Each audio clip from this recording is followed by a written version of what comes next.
ಎಲ್ಲರಿಗೂ ನಮಸ್ಕಾರ. ಇವತ್ತಿನ ಒಂದು ರೆಸಿಪಿ ಬಹಳ ಅದ್ಭುತವಾದ ರೆಸಿಪಿ. ನುಗ್ಗೆ ಸೊಪ್ಪು ಅಂದರೆ ಮೊರಿಂಗಾ ಲೀವ್ಸ್. ಇದನ್ನು ಸೂಪರ್ ಫುಡ್ ಅಂತ ಎಲ್ಲರೂ ಕರೀತಾರೆ. ಯಾಕೆ ಹೇಳಿದರೆ ಅದರಲ್ಲಿ ಅಷ್ಟೇ ಆರೋಗ್ಯದಾಯಕವಾದ ಅಂಶಗಳು ಉಂಟಂತೆ. ಹಾಗಾಗಿ ಈ ಒಂದು ನುಗ್ಗೆ ಸೊಪ್ಪು ಅದನ್ನು ಪೌಡರ್ ಮಾಡಿ, ಅದು ಸಹ ಬಿಸಿಲಲ್ಲಿ ಒಣಗಿಸಲ್ಲ, ನೆರಳಲ್ಲಿ ಒಣಗಿಸಿ ಪೌಡರ್ ಮಾಡ್ತಾರಂತೆ. ಮಾಡಿ ಅದನ್ನು ವಿದೇಶಗಳಿಗೆ ಅದನ್ನು ರಫ್ತು ಮಾಡ್ತಾರೆ. ಅಲ್ಲಿ ಇದಕ್ಕೆ ಬಹಳ ಡಿಮಾಂಡ್ ಉಂಟಂತೆ.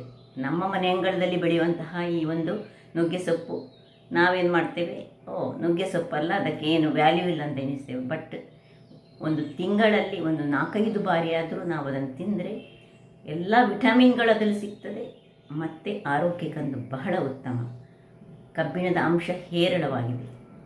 ಹಾಗಾದರೆ ಯಾರೆಲ್ಲ ನನ್ನ ಚಾನಲನ್ನು ನೋಡ್ತಿದ್ದೀರಿ, ಯಾರೆಲ್ಲ ಇನ್ನೂ ಸಬ್ಸ್ಕ್ರೈಬ್ ಮಾಡಿಲ್ಲ, ದಯವಿಟ್ಟು ಸಬ್ಸ್ಕ್ರೈಬ್ ಮಾಡಿ ಸಪೋರ್ಟ್ ಮಾಡಿ ಅಂತ ಹೇಳುತ್ತಾ ಇವತ್ತಿನ ನನ್ನ ರೆಸಿಪಿ ನುಗ್ಗೆ ಸೊಪ್ಪಿನ ಉಪ್ಪಿಟ್ಟು. ಬನ್ನಿ ಹೇಗೆ ಮಾಡೋದೆಂದು ನೋಡೋಣ.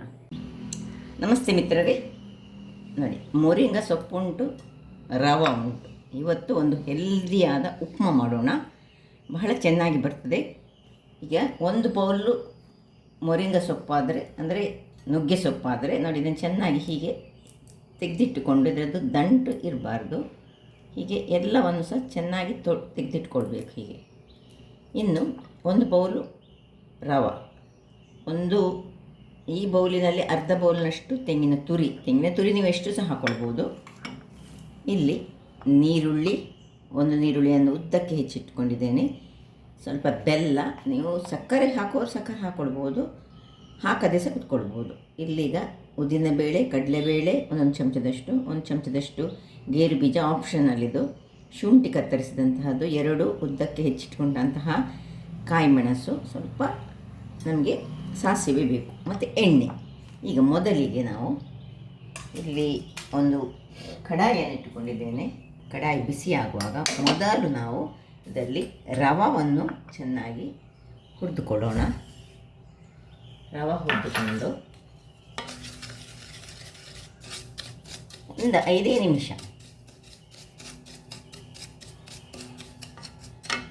ರವೆ ಹೀಗೆ ಅರಳಿ ಬರುವಾಗ, ಕಪ್ಪಾಗಬಾರ್ದು, ಸಣ್ಣ ಹದ ಉರಿಯಲ್ಲಿ ಇದನ್ನು ಹೀಗೆ ಆದ ಕೂಡಲೇ ಇದನ್ನು ಒಂದು ಪಾತ್ರೆಗೆ ಶಿಫ್ಟ್ ಮಾಡಿಕೊಳ್ಳೋಣ.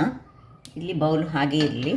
ಇಲ್ಲಿ ನಾವು ಈ ನುಗ್ಗೆ ಸೊಪ್ಪನ್ನು ಸ್ವಲ್ಪ ಹೀಗೆ ರಫ್ಲಿ ಒಂದು ಸ್ವಲ್ಪ ಚಾಪ್ ಮಾಡಿಕೊಳ್ಳೋಣ. ಇಲ್ಲೀಗ ಚಾಪ್ ಮಾಡಿ ಆಯಿತು. ಇಲ್ಲಿ ಇದೇ ಬಾಣಲೆಯಲ್ಲಿ ನಾನು ಇದನ್ನು ಆಗ ಆಫ್ ಮಾಡ್ಕೊಳ್ಳೋದು, ಅದನ್ನು ಅದರಲ್ಲಿ ಬಿಸಿಯಾಗಲಿಕ್ಕೆ ಇಟ್ಟುಕೊಂಡಿದ್ದೇನೆ. ಜಸ್ಟ್ 1 ಚಮಚದಷ್ಟು ತುಪ್ಪ ಹಾಕಿ ಈ ಒಂದು ಚಾಪ್ ಮಾಡಿದಂತಹ ಇದನ್ನು ಇದರಲ್ಲಿ ಸ್ವಲ್ಪ ಫ್ರೈ ಮಾಡ್ಕೊಳ್ಳೋಣ. ಇದರ ಹಸಿ ವಾಸನೆ ಒಂದು ಹೋಗಬೇಕು.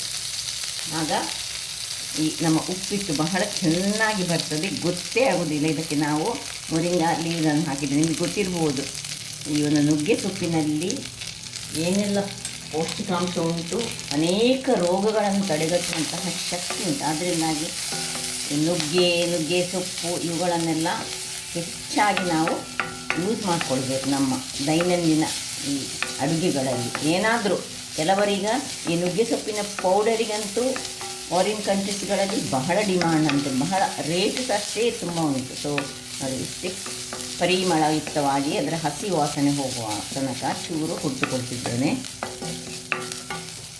ಇದನ್ನು ನೀವು ನುಗ್ಗೆ ಸೊಪ್ಪನ್ನು ಇನ್ನೂ ಸಹ ಹೆಚ್ಚಿನ ಪ್ರಮಾಣದಲ್ಲಿ ಸಹ ತೆಗೆದುಕೊಳ್ಬೋದು. 1 ಬೌಲು ಸಜ್ಜಿಗೆಗೆ ಅಂದರೆ ರವಕ್ಕೆ ನೀವು 2 ಬೌಲ್ನಷ್ಟು ಸಹ ತೆಗೆದುಕೊಳ್ಬೋದು, ಏನು ತೊಂದರೆ ಇಲ್ಲ. ತುಂಬ ಹಾಕಿದರೆ ಸಹ ಬಹಳ ಚೆನ್ನಾಗಿ ಬರ್ತದೆ. ಏನು ಅದರದ್ದು ಕಹಿ ವಾಸನೆ, ಕಹಿಯಾದ ಒಂದು ರುಚಿ ಬರುವುದಿಲ್ಲ. ಈಗ ಇದೇ ಬಾಣಲೆಗೆ ನೋಡಿ ಇದೆಲ್ಲ ತೆಗೆದುಕೊಳ್ಳೋಣ.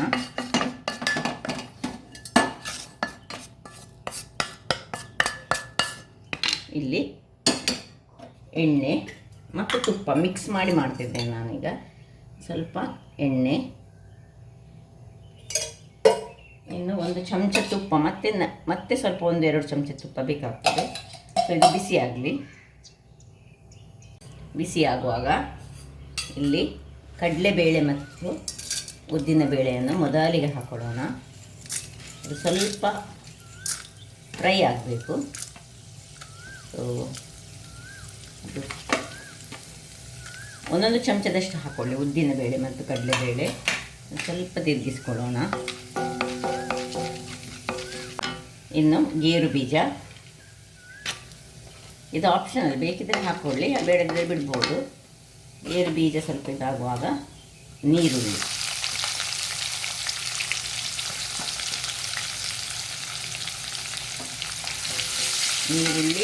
ಶುಂಠಿ, ಕಾಯಿ ಮೆಣಸು ಎಲ್ಲ ಒಟ್ಟಿಗೆ ಹಾಕೊಳ್ಳೋಣ.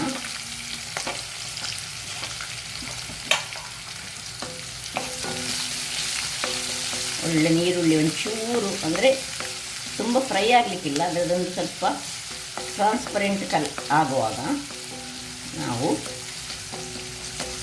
ಈ ಸಾಸಿವೆಯನ್ನು ಹಾಕ್ಕೊಳ್ತಿದ್ದೇವೆ. ನೋಡಿ, ಸಾಸಿವೆಯನ್ನು ಒಡೆದ ಮೇಲೆ ನೋಡಿ ನೀರುಳ್ಳಿಯ ಕಲರ್ ಇಷ್ಟು ಬರಬೇಕು, ಇಲ್ಲದಿದ್ದರೆ ಸಾಸಿವೆ ಸುರಿಗೆ ಹಾಕಿದರೆ ಸಾಸಿವೆ ಸ್ವಲ್ಪ ಕರಗ್ತದೆ. ಅದಕ್ಕೋಸ್ಕರ ನಾನು ಸುರಿಗೆ ಸಾಸಿವೆ ಹಾಕ್ಕೊಳ್ಳಿಲ್ಲ, ಸಾಸಿವೆಯನ್ನು ಒಡೀಲಿ. ಅಷ್ಟಾದಮೇಲೆ ಇನ್ನು ಸಾಸಿವೆ ಒಡೆಯಿತು. ಈಗ ಕರಿಬೇವಿನ ಸೊಪ್ಪನ್ನು ಸಹ ಸ್ವಲ್ಪ ಹೀಗೆ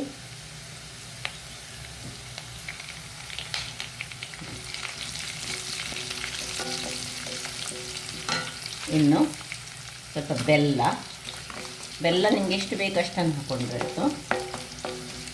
ಉಪ್ಪು, ಇನ್ನು ಎಷ್ಟು ನಾವು ಈ ರವೆ ತೆಗೆದುಕೊಂಡಿದ್ದೇವೆ ಅದರದ್ದು 3 ಪಟ್ಟಿನಷ್ಟು ನಾವು ನೀರನ್ನು ಹಾಕ್ಕೊಳ್ಬೇಕಾಗ್ತದೆ.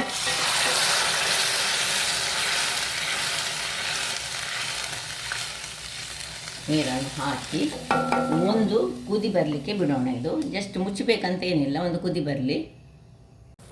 ವೀಕ್ಷಕರೇ, ಇಲ್ಲಿ ನೋಡಿ, ಇದು ಕುದಿಲಿಕ್ಕೆ ಶುರುವಾಗುವಾಗ ಈಗ ತೆಂಗಿನ ತುರಿ, ಇನ್ನು ಏನು ನಾವು ಫ್ರೈ ಮಾಡಿಟ್ಕೊಂಡಿದ್ದೇವೆ ನುಗ್ಗೆಯ ಸೊಪ್ಪು, ಇಷ್ಟನ್ನು ಹಾಕ್ಕೊಂಡು ಒಂದು ಸುರಿಗೆ ಮಿಕ್ಸ್ ಕೊಡೋಣ.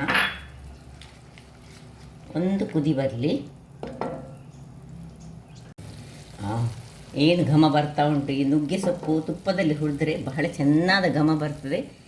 ಆರೋಗ್ಯಕ್ಕೆ ಉತ್ತಮವಾದ ಇಂತಹ ಒಂದು ಉಪ್ಪಿಟ್ಟುಗಳನ್ನು ಆಗಾಗ ನಾವು ಮಾಡ್ತಾ ಇರಬೇಕು. ಈಗ ಇದು ಕುದಿ ಬಂದ ಕೂಡಲೇ ನಿಧಾನಕ್ಕೆ ಇದನ್ನು ಹೀಗೆ ಹಾಕ್ಕೊಂಡು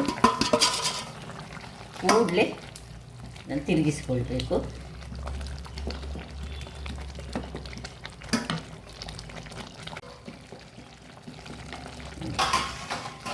ಈಗ ಇಲ್ಲಿ ಸ್ವಲ್ಪ ಉಪ್ಪು ಚಪ್ಪೆದ್ರೆ ಉಪ್ಪು ಹಾಕ್ಕೊಳ್ಬೋದು. ಒಂದು ಗಂಟು ಕಟ್ಟದ ಹಾಗೆ ಮಾಡಿಕೊಂಡ್ರೆ ಆಯಿತು.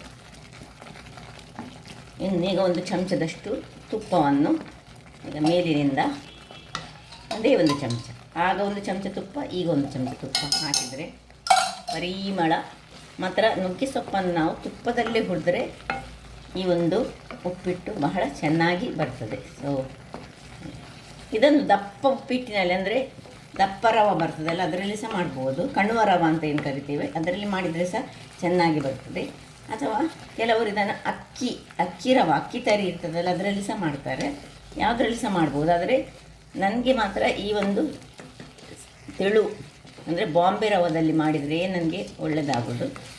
ಸೊ ಯಾವ ರವದಲ್ಲಿ ಸಹ ಮಾಡ್ಬೋದು. ಸ್ವಲ್ಪ ಇದು ಈಗ ಬೇಯಲಿಕ್ಕೆ ಇದನ್ನು ಮುಚ್ಚಳವನ್ನು ಮುಚ್ಚಲಿ 1 ನಿಮಿಷ ಸಣ್ಣ ಉರಿಯಲ್ಲಿ ಇಟ್ಕೊಳ್ಳೋಣ. ವೀಕ್ಷಕರೇ ನೋಡಿ, ಆಯಿತು. ಇನ್ನು 1 ನಿಮಿಷ ಇದನ್ನು ನಾವು ಹೀಗೆ ಓಪನಲ್ಲಿ ಇಟ್ಟುಕೊಂಡು ಆಫ್ ಮಾಡಿಕೊಂಡ್ರೆ ಆಯಿತು. ಯಾಕಂದರೆ ಇದು ತುಂಬ ಗಟ್ಟಿ ಆಗಬಾರ್ದು. ತುಂಬ ಗಟ್ಟಿಯಾದರೆ ತಿನ್ನಲಿಕ್ಕೆ ಅಷ್ಟು ಒಳ್ಳೆಯದಾಗೋದಿಲ್ಲ. ಈಗ ಇಷ್ಟೇ ಸ್ಮೂತಾಗಿ ಈ ರೀತಿಯಾಗಿ ಬರಬೇಕು, ಸಾಕು. ಓಪನ್ ಇಟ್ಟು ಅದನ್ನು ಹಾಕ್ಕೊಳ್ಳೋಣ. ರೆಡಿ ಆಯಿತು. ಸೊ ನಮ್ಮ ರುಚಿಕರವಾದ ನುಗ್ಗೆ ಸೊಪ್ಪಿನ ಉಪ್ಪಿಟ್ಟು ರೆಡಿ ಆಯಿತು. ನಾವು ಸಜ್ಜಿಗೆ ಅಂತ ಕರೆಯೋದು. ಇದನ್ನೀಗ ಸರ್ವ್ ಮಾಡೋಣ. ವೀಕ್ಷಕರೇ ನೋಡಿ, ಈಗ ಚೆನ್ನಾಗಿ ಸರ್ವ್ ಮಾಡೋಣ. ಪರಿಮಳ ಅಂತೂ ಬಹಳ ಸೊಗಸಾಗಿದೆ. ನಾನು ಮಾಡಿದ ಪ್ರಮಾಣ 2 ತಿನ್ನುವಷ್ಟು ಮಾತ್ರ.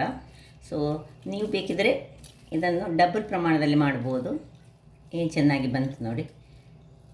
ಎಲ್ಲೋ ಪೌಡರ್ ಹಾಕ್ಬೋದು, ಅಂದರೆ ಟರ್ಮರಿಕ್ ಬೇಕಿದ್ದರೆ ಟರ್ಮರಿಕ್ ಹಾಕ್ಕೊಳ್ಬೋದು. ಆದರೆ ಇದಕ್ಕೆ ಟರ್ಮರಿಕ್ಕಿನ ಅಗತ್ಯ ಇಲ್ಲ.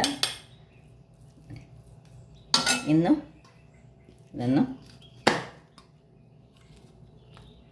ನೋಡಿ ಏನು ಚೆನ್ನಾಗಿ ಬಂತು ಹೇಳಿದರೆ, ಒಂದು ಸಣ್ಣ ಒಂದು ಮೇಲೆ ಇದನ್ನಿಟ್ಟುಕೊಂಡು ಬಹಳ ರುಚಿಯಾಗಿ ಬರುವಂತಹ ಈ ಒಂದು ನುಗ್ಗೆ ಸೊಪ್ಪಿನ ಆರೋಗ್ಯದಾಯಕವಾದ ಉಪ್ಪಿಟ್ಟು ರೆಡಿಯಾಗಿದೆ.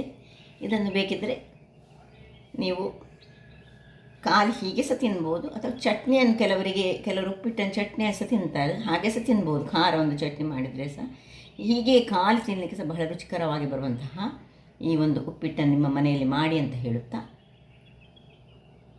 ಬೋಳೂರು ಸುವರ್ಣ ಚಾನಲನ್ನು ಲೈಕ್ ಮಾಡಿ, ಶೇರ್ ಮಾಡಿ ಹಾಗೂ ಸಬ್ಸ್ಕ್ರೈಬ್ ಮಾಡಿ, ಹಾಗೂ ನನ್ನ ಇನ್ಸ್ಟಾಗ್ರಾಮ್ ಪೇಜನ್ನು ಫಾಲೋ ಮಾಡಿ. ಧನ್ಯವಾದಗಳು.